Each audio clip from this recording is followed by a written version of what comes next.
Spoilers for Season 1 and Season 2 of Only Murders in the Building. Uncle B is back! He's out of his wheelchair and his dementia is in remission. For the new Bravo's television show, it's important to get as many viewers as possible.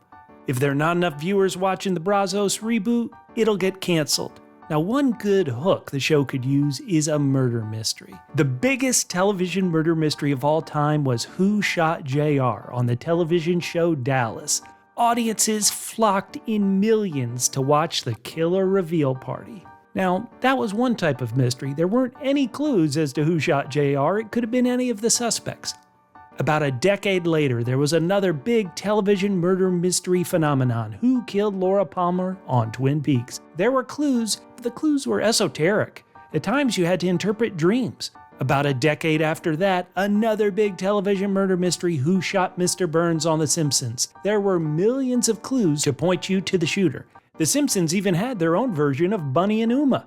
In television, you film something months, maybe years before the audience sees it. The showrunners have no ideas if the audience will laugh at a joke or react to their shocking twist. They have no idea if the audience will be satisfied with their ending. But in the theater, you know immediately if a funny line kills. Who killed Ben Glenroy? Charles told Ben to avoid her. Was that her, Charles's good friend Mabel Mora? Was the her, Charles's girlfriend Joy? Was the her, Charles's young, now probably college-age daughter Lucy? Or was the her the person you least suspect? A television background actor who has appeared in Season 1 and Season 2 multiple times. Who killed Ben Glenroy? Why don't I go ahead and plant my flag on this who killed Ben theory? I don't know who it is, but is it possible this smoke on the stage has some poison in it, and that's what kills Ben? Let's solve Only Murders in the Building, Season 2, Episode 10, I Know Who Did It!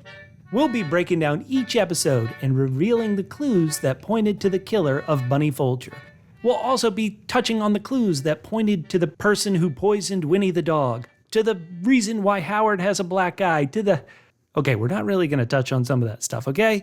Hey, at this point, let's just say Jan poisoned Winnie the dog. Why? Well, she didn't want a podcast to make people think Tim Kono had been murdered and not committed suicide. Sure, and Howard got punched by Nina, all right? That's the hot goss. The black eye was a red herring. The show moved on. Let's move on as well. Spoilers for Season 1 and Season 2 of Only Murders in the Building. If you haven't seen all 20 episodes, pause this video, go watch both seasons. If not, we're going to make you eat a 14 Savage at the Pickle Diner, and no one likes that. I put out a poll on YouTube last night before the episode was even up, saying, hey, how satisfied are you with Season 2 and the Who Killed Bunny mystery? Right now, there are 216 votes. 31% said they're totally satisfied. 44% they're mostly satisfied. You add those two numbers together, that's 75%. That's a quarter of the audience. Heck yeah.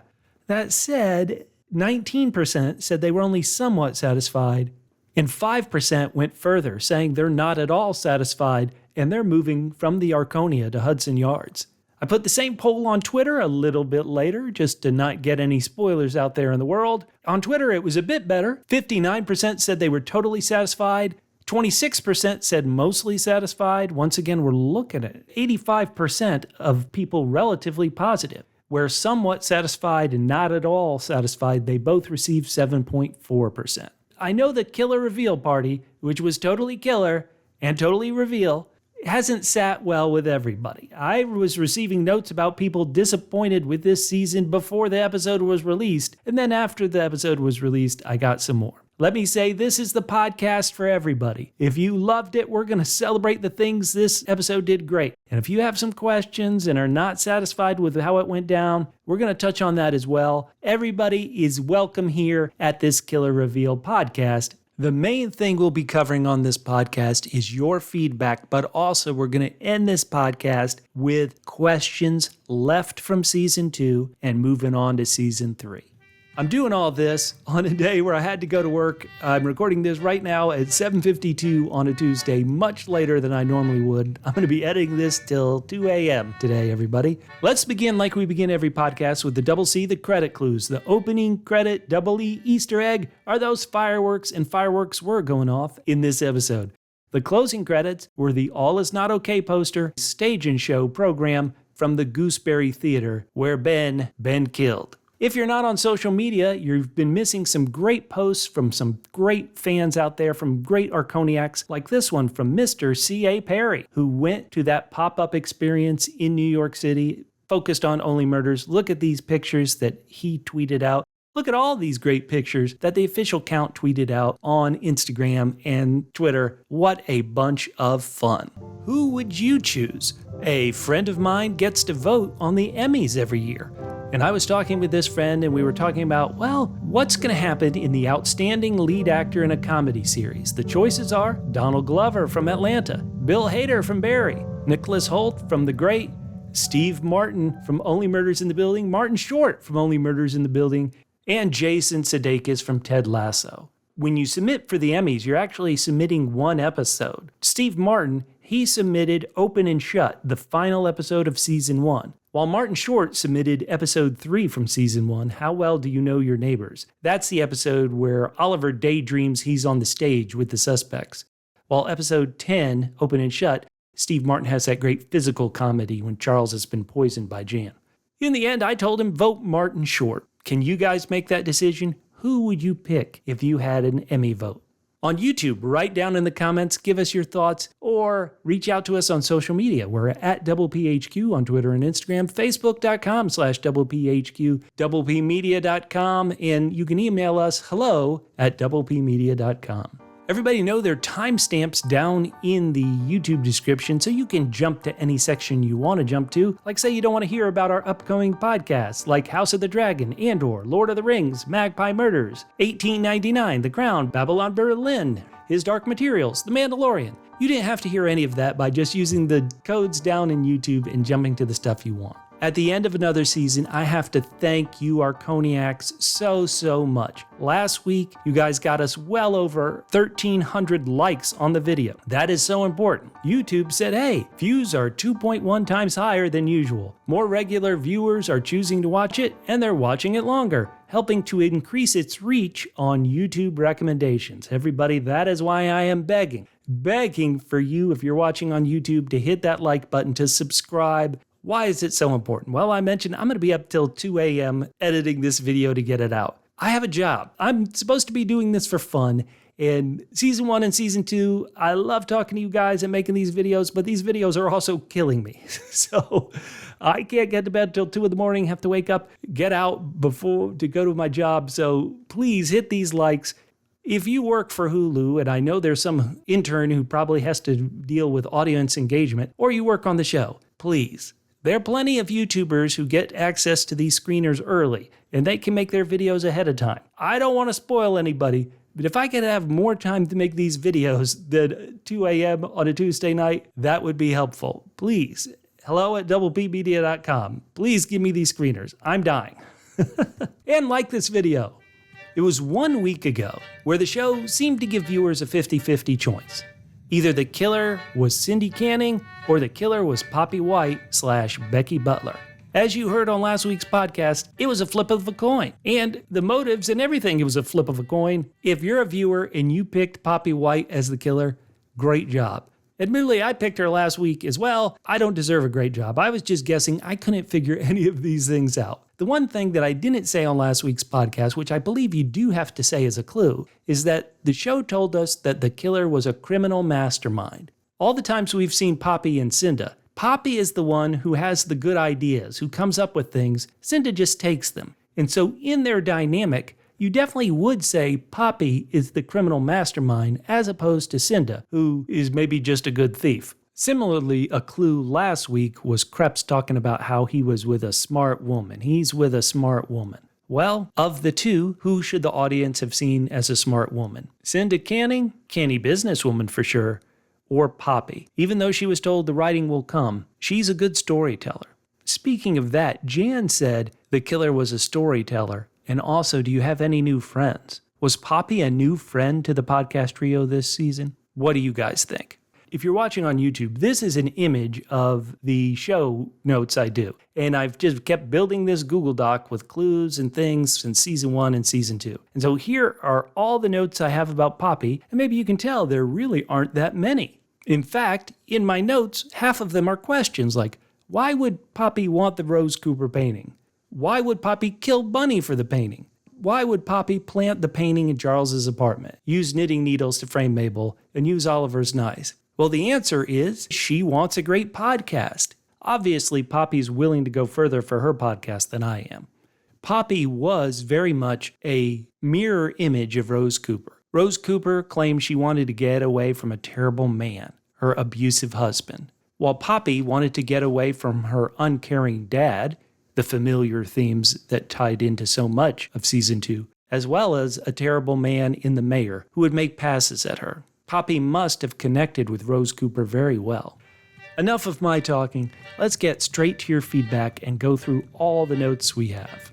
Samil wrote, I recently just started watching your Only Murders in the Building episode reviews, and I have to say, you've done a commendable job so far. I need to hear other people's point of views to get the Only Murders in the Building after show jitters calmed down, and thank you for doing a deep dive. There is actually a very tiny question that occurred to me while watching the mid-credit scene. Why were Lester and Howard attending Oliver's production? If Oliver had to, he would have invited all Arconia residents, but I don't see any except them. Perhaps Howard's now partner Jonathan and Lester's son, who we're assuming was the one in improv, are in the show, and they become prime suspects next season. I'm still curious about Jonathan. Maybe he has a tell. The creators could have wanted to set him up in advance of season 3, just like Poppy appeared in season 1. Well, Sumil, number one, I hope I'm pronouncing your name correctly, but I would also say there's a chance that Howard and Lester are there in the audience because you want them to still be considered suspects. Both Howard and Lester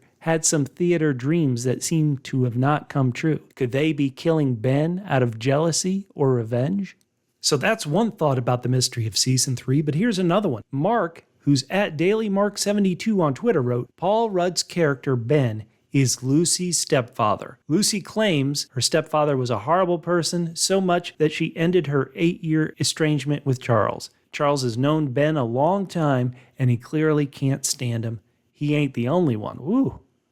What do you guys think? Is it too early to ask who killed Ben? We got this email from Mike, who wrote, I'm a big fan of your podcast and felt compelled to email in and gush about the Only Murders in the Building Season 2 finale. This is one of those rare finales that just pays off so much fan service, rewards you for paying attention to the little things, and brings in the background characters to the forefront in such a great way. I loved Howard, Lester, and Uma so much in this episode, as well as how the writing really cleverly lined up Cinda to be the villain, and it made sense before revealing it was all a clever ruse to lure Poppy out of the shadows. The family themes of the season have been so wonderful, and I didn't think I could grow to love all these characters even more than I already did. It really felt like a satisfying ending to Bunny's murder. Although I don't know why Bunny couldn't have just said Poppy instead of 14 Savage is beyond me. Maybe she didn't know Poppy's name. I'm so glad the podcast trio got a year of peace before the next murder, and I can't wait to see season 3.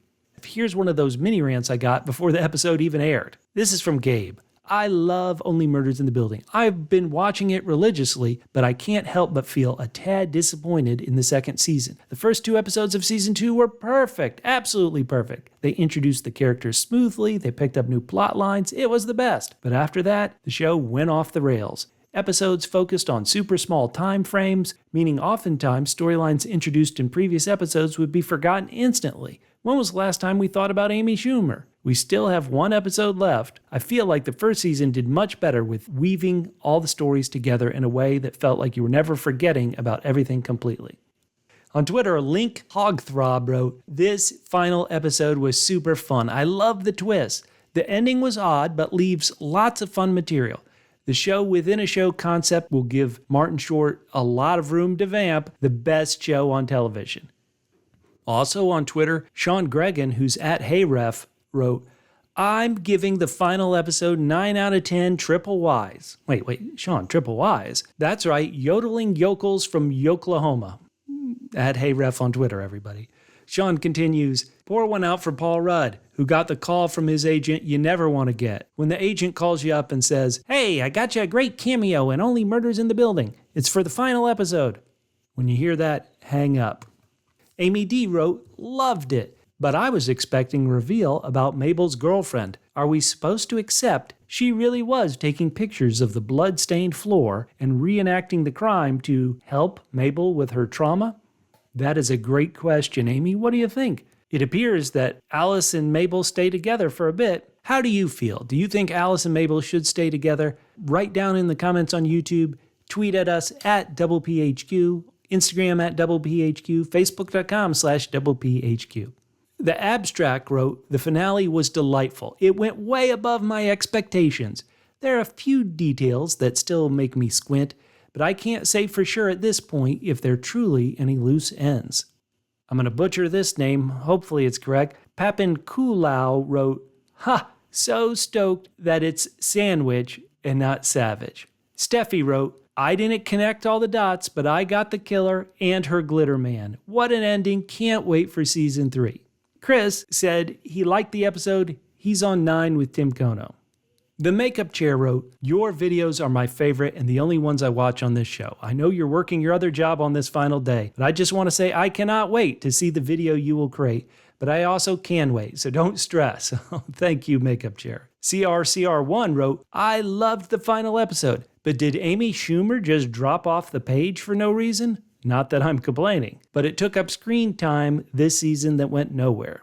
Begjime, and I hope I pronounced your name correctly, wrote, I found the killer reveal too childish. It is sad to see Bunny die for a pretty silly motive. Cinda should be held accountable too. All right. While Georgian Board wrote, Season 2 wasn't as good. Jenny B wrote, I still have questions from Season 1 that need answering, but now we're left with loose ends in Season 2 and a whole new storyline for Season 3. I'm hoping they'll come back and tie them all together by Season 3 or Season 4.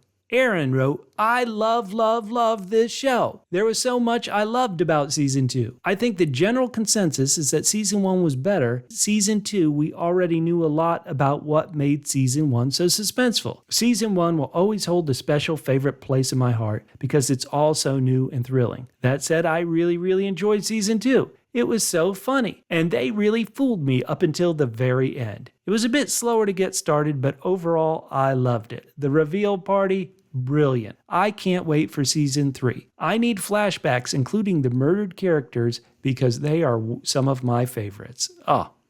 Caleb wrote, I loved the season and the finale, but I felt unsatisfied with the killer. I think maybe if they explain more of the why and what happened the night of the murder, I would like them more as the killer. I just feel there's a lot left undone. Also, the season spent so much time on the familiar relationships, but there was no family dynamic tied to the killer and Bunny. Overall, pretty bummed. We're going to move to the outstanding questions for Season 2 and Season 3. And we're going to do that with one last bit of feedback. Kat wrote, why does a copy of the Rose Cooper painting exist? Does anybody want to answer these questions for Kat? How and why did Poppy know about the painting? How did Poppy know about the secret hallways? Why did Amy Schumer appear at all? And who poisoned Winnie? Those were Kat's outstanding questions. Here are mine.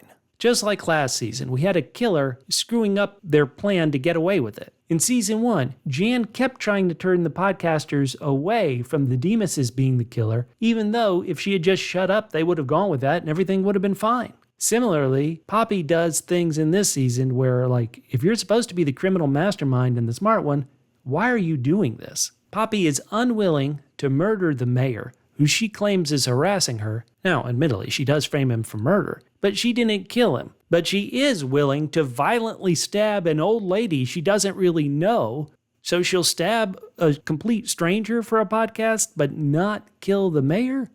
In the show, there is this line from Detective Krebs who states that Bunny's old, so it's no big deal. Okay. Poppy/Becky has also faked her disappearance, yet she went back to Chickasha, Oklahoma. Admittedly, she had a new hairstyle and glasses, but she went back to Chickasha, where literally every human being in the city is looking for her? Nobody recognized her with her new hairstyle and glasses? All these strangers, like Detective Krebs, they had photos of the missing girl, Becky, and nobody saw her? Apparently, Cinda didn't know that Poppy was Becky? Now, I know Cinda's podcast is generally just audio, but Cinda must have looked at a million pictures of Becky and not put two and two together? Okay. Now, as Kat said, Poppy knows about the secret passageways, something that residents who've lived in the Arconia for decades didn't know, but Poppy's able to learn about the secret passageways, mainly because the character needs to know about the secret passageways to be able to commit the murder. Another huge head-scratcher from Poppy is, why did she tell Mabel she was Becky Butler? Why on earth would she do that? There's no way another podcaster like Mabel is going to keep that secret. Mabel is going to reveal you're Becky Butler. And yes, that'll blow up Cinda's operation and you don't like Cinda, but that's going to come blow back on you. The mayor got into real trouble because of you, and you did a podcast about this scam you pulled? It makes no sense, Poppy/Becky, that you told Mabel who you were. Once again, let's stay with Poppy/Becky's stated reason. The idea is, hey, let's make a great podcast, and let's maybe take down Cinda. Either the Arconia podcasters or Cinda's going to go down for this crime. That's theoretically what we're supposed to take with this story. But if Cinda goes to jail, does Poppy really think she'll get to take over the podcast network? She was involved with this killer, worked closely with this killer, Cinda, and Poppy/Becky thinks she'll take over? Poppy couldn't even get a raise. Who's going to hire somebody who worked on a criminal's podcast? Krebs and Poppy/Becky were trying to frame the podcast 3. Yet they couldn't frame them too quickly because they need to get the episodes of Only Murderers in the building out, right? But let's talk about this knife. Why return the knife to Charles's apartment if there's any chance your DNA's on it? Did Becky know that the painting featured a picture of Charles's dad? Or was that a lucky coincidence? Why would Poppy want the podcast trio out of the building on the night she killed Bunny? If they were outside the building, they'd most likely have alibis for Bunny's murder. Why was Charles's father in and out of prison if Rose Cooper didn't die? He wasn't hitting her or attacking her anyway. Should we assume that Rose's ex-husband was attacking him or he was beating Rose's ex-husband? Who poisoned Winnie the dog? When will we get justice for Winnie? I don't know. Hopefully in season 3. I want to talk to those who may be a bit frustrated about the show, and you're most likely expecting a fair play puzzle mystery. Now 2 seasons in, we can see that Only Murders in the Building doesn't work anyway like a traditional murder mystery. There's never a question of alibi. Where were you at the time of the murder? That was never asked this season once. It really wasn't asked much in season 1 either. People like Nina are crossed off the suspect list, not because they have an alibi to prove they didn't do it, but more because of vibes. Nina said she liked Bunny and wanted those podcasters to catch her killer, and so therefore, Nina couldn't have done it. I hope, because I'm making this podcast and in my videos, I'm treating the show as if it was a fair play murder mystery. I hope I'm not building up your frustration, and if so, I apologize. Listeners, tell me, if you want me to edit these videos more like what the show actually is, where it's kind of like there's one clue in the whole season, whether it's a bassoon cleaner or maybe a shot framing the killer with a message that will point to who, and not focus on the how or the why now so much, write down in the comments I will. Also, if you're frustrated, would you have preferred the show went with something more straightforward, like the Ursula what-if theory I put in the last podcast? Write down in the comments, let me know. I went into this final episode saying, make me laugh, make me enjoy it, and it did make me laugh. My lovable, hilarious characters like Howard and Marv, they're still going to be around in season 3 to make their jokes, and I'm glad about it. What are you guys looking forward to in season 3? Write down in the comments at PHQ on Twitter and Instagram, facebook.com/PHQ. You guys have made this season so great. I hope you're not frustrated. I hope you are part of the 75 to 85% of the audience that loved this final episode. I laughed so much. That's it for season 2. Thank you guys for making it so much fun. If you have a suspicion for who killed Ben, let us know ASAP. Claim the killer first and claim your reward. Because we know lots of times in season 3, this'll send the investigation in a whole new direction.